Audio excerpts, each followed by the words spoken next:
A cold feel out there on this Wednesday as the gusty winds make a return, perhaps up around 30 miles per hour at times later on this afternoon. That will make it feel like it's in the single digits in teens today.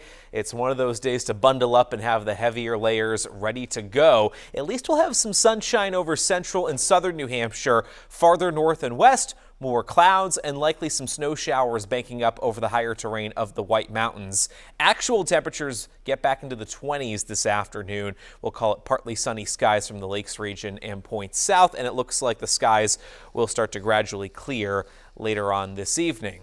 By the way, if you're out this evening between about 6:13 and 6:17, you'll have an opportunity to see the International Space Station overhead.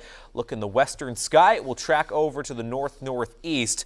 Again, this will best be seen in the southern part of the state where skies go mostly clear. It will be another chilly night ahead with temperatures tomorrow morning in the single digits and teens.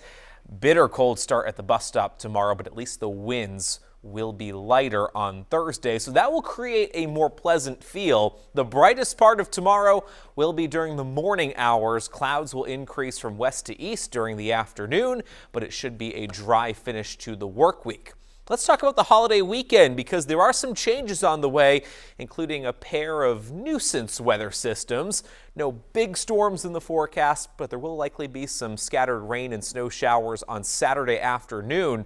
Sunday during the daytime looks dry, and another system moves in later Sunday night into the morning hours of MLK Day. With it could come around of some light snow. The best chance for that would be in southern parts of the state. Next week, behind those systems, it will turn sharply colder.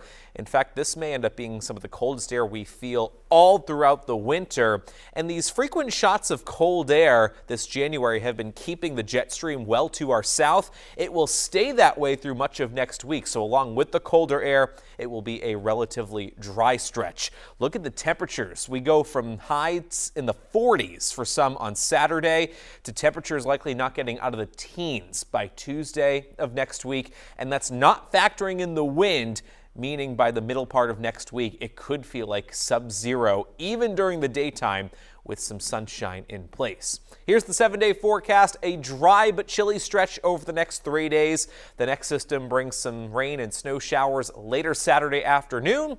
We'll watch for that chance of some light snow Sunday night into Monday morning, and then it's all about that bitter winter chill by the middle part of next week.